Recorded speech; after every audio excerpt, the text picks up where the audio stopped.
Hello everyone, my name is Gabriel Rodriguez. Today I will be teaching a 10th grade class the concepts of the inner game of music, which is basically the mental toughness and mental concentration that comes with performance and how we're going to balance that with our practice routine so that we can get better results whenever it's time to perform in front of an audience. And we will do so by reading a couple of pages of the inner game of music, starting with this page right here. Alright, here we go. The two games. Whether you are playing tennis, engaged in business, or making music, each activity has its own challenges and ways to overcome them. It is, if you like, a game. This game, the outer game, is the one we all know we are playing. You played it in the outside world against outside opponents. The context or arena is the tennis court, the office, or the concert hall. The obstacles are your opponent's backhand, the cutthroat competition, or intricate fingering. Your goal is to win the point or to land the contract or to play that difficult passage. And there are many books on the market designed to teach you how to play it. Alright, so let's just clarify something. He's talking about the outer game right here, which is all the instruction that we have given you as instructors. Like play the right fingerings, make sure you're blowing the right air, make sure that you are slurring or you have proper flexibility, you're loose with a good tone quality. All of that we can consider the outer game. When you go to an audition, your competition is the other performance, right? All that is still the outer game. Let's keep reading. The fundamental insight of Tim Galway's approach is that you are also playing a second or inner game. All the time you are playing the outer game. So we have the outer game, but we also have the inner game. This second game is subtler, less easily noticed, and more quickly forgotten. It is played out in the arena of your mind. That is super important. So we know that the inner game is in our mind and the outer game is outside here, all the things that we can hear and see. The obstacles are mental obstacles such as lapses of concentration, nervousness, and self-doubt. How many of you all have felt that in an audition?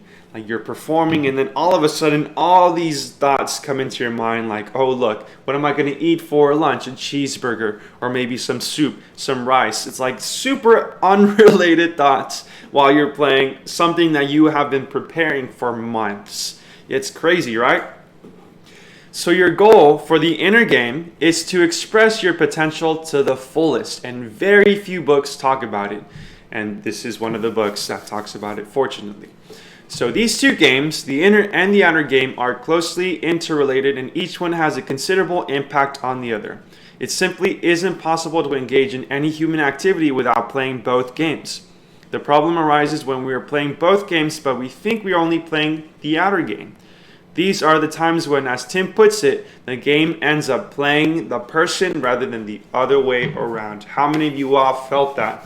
When you're just performing, you've practiced for months and months and months, but something just does not click on your instrument, and it seems like it's fighting you, and whatever you practice is just not coming out. So the instrument plays you. Oh my goodness. Let's keep reading. In this book, we shall concentrate on playing the inner game of music and leave the instructions on the outer game, which is like proper hand position, breath support, bowing techniques, and the only right way to play Brahms. Leave that to others. We will be asking you to let go of your outer game concerns and to concentrate on developing your inner game. That's kind of tough. Letting go of all the instruction we've told you just so you can focus on your mind, on your mental concentration. There are two reasons for this. First, success in the inner game is very often the deciding factor between success in your outer game and failure. That is so powerful. Let's read that one more time. Success in the inner game is very often the deciding factor between success in your outer game and failure, which means if our mind is not set, if our mind is not stable and calm and still, we don't have a good foundation for our performing skills.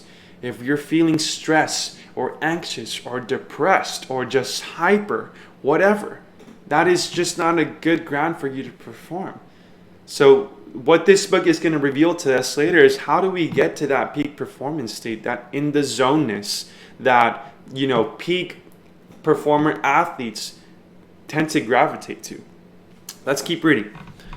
Second, the inner game is a fascinating game in its own right and the only game that can be applied to all other games. So if you learn how to do this in music, you can transfer that to somewhere else. If you like to play video games, if you like to play sports, you'll know how to bring your mental concentration to one point where it's still very mindful and aware of what you're doing, that you can unlock all this potential you didn't know you had.